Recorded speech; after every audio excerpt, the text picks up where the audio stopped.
Magandang umaga mga kaayos. Ito si Kuya, nakita namin dyan, tinutulak yung single niya. Ang sabi niya sa akin, pupunta raw siya sa Maynila, ibibinta niya na lang sa junk shop. Galing daw siya nagtrabaho dito sa palengke, umalis siya. Hindi niya nagustuhan, sa madaling sabi, yung trabaho. Kaya ibibinta niya sa junk shop para makapamasahe. Kako, tinanong ko siya kung ibibinta niya ngayon.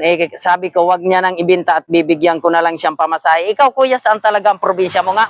Samar ka. Ibig sabihin sa ngayon wala ka ritong kamag-anak. Bakit napapunta ka naman dito?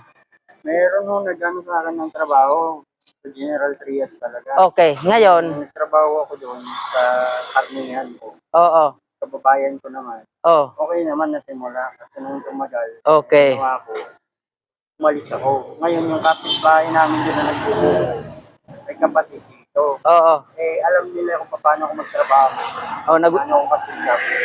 Pinirekomenda nila ako sa kapatid na papunta rin. Oo. Nalipat ako sa Rosario.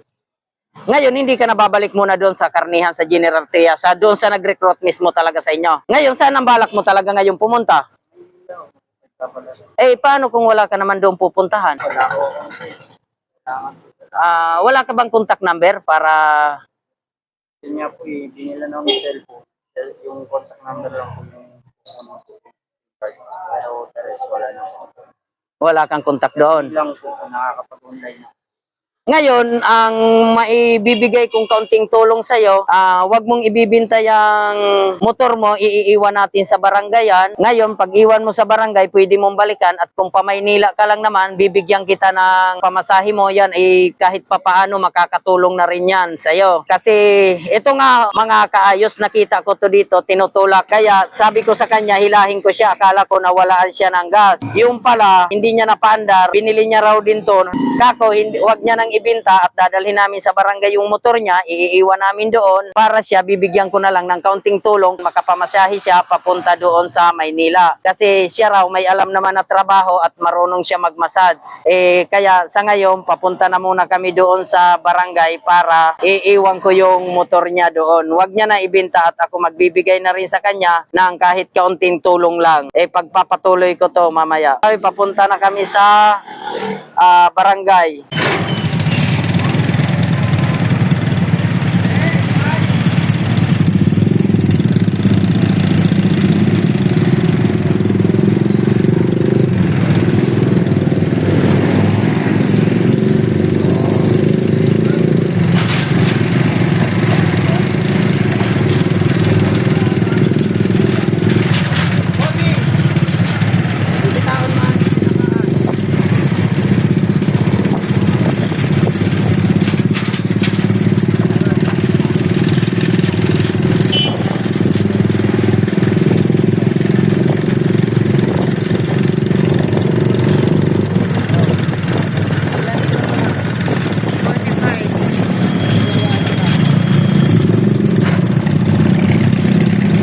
Yan ang cellphone niya. Sabi niya sa akin, yan daw ay kinuha niya sa amo niya, hulugan.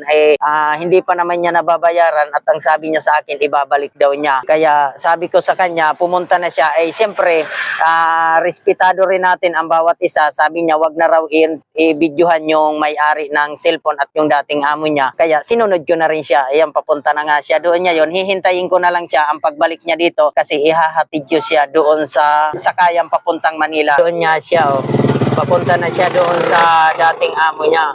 Yung kausap niya, baka kasama niya yun sa trabaho. Ayun siya, naglalakad siya. Kaya mamaya na namin uli ipagpatuloy yung pagbibideo ko sa kanya. Kasi siya na mismo, unang nga sabi, kinausap ko siya, napapunta siya doon. Gusto kong samahan siya sa kanya amo para kausapin. Sabi niya, wag na. Irinispeto ko na rin. Andyan na nga siya, naglalakad. Yaling na siya magsauli. Yung kulay green na bag, yun ang cellphone niya na isinauli. Kaya andito na siya. Kinuha niya nga lang ang SIM card niya doon sa cellphone niya. Tara na, sakay na para pumunta na tayo doon. Ito na si Kuya, sabi ko sa kanya, kumain muna siya kasi tanghali na bago siya lumuwas ng Manila, kumain na muna siya. Abot mo na syota, yung pan. Bilangin mo, 1.5 yan, oy.